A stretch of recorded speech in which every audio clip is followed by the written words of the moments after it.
Hey everyone, Boardgame Brody here with Meeple Mountain. I was sent a copy of Qwixx On Board, a new version of the very popular game Qwixx by NSV.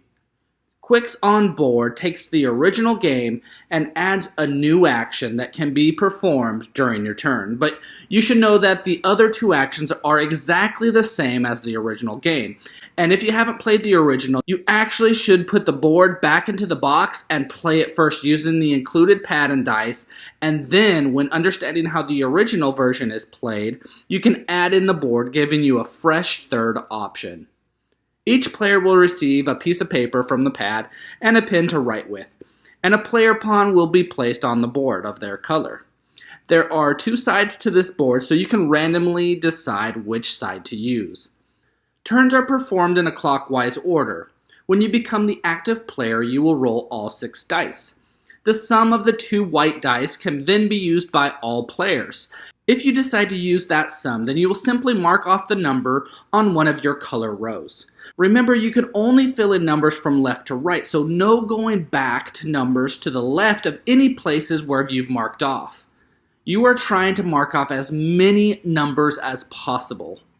The active player then gets to add the result of 1 white die to any colored die and mark it off on the color row that matches the chosen color die. All of these actions so far follow the original Qwixx. Now let me explain this third optional action the active player can then perform. This would be the board action.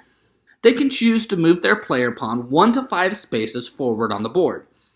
Occupied spaces do not count, and the player can simply jump over those spaces.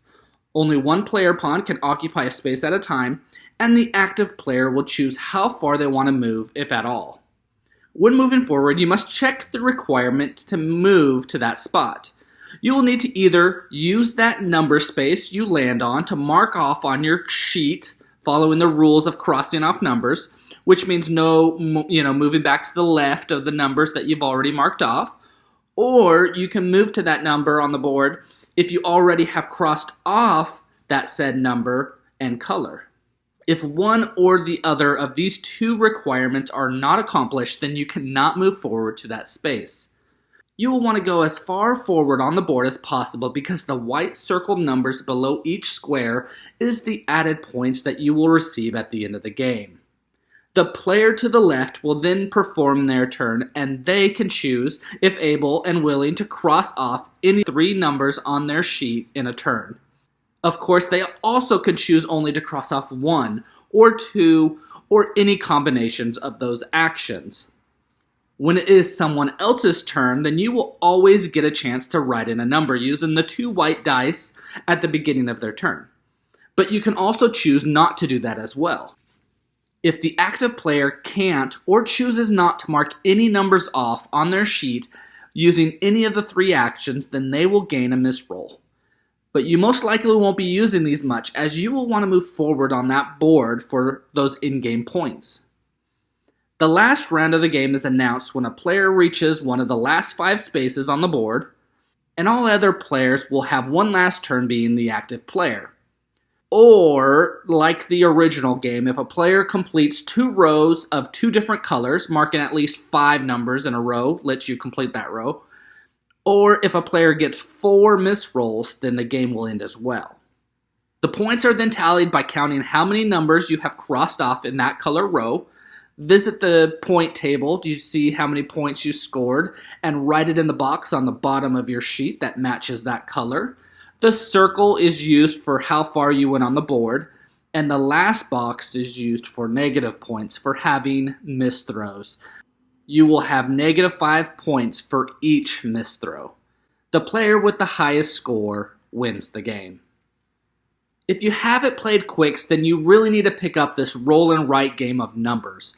All players will be playing during each player's turn, and everyone will have plenty of chances to mark off numbers. So when a result doesn't match your current situation, you can always pass, because when it comes to your turn, you can be smart about it and choose some results that will help you in your strategy. This version also helps as it adds more way to add to your score, adding more boxes on your paper by using the board action.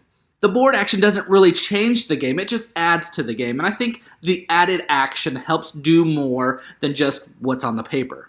Getting to the end of the board and scoring an extra 20 points is pretty good. And the fact that you can jump to these numbers to fill in more numbers, but also move to them if you already filled them in, really helps you move far on that board every time that you play.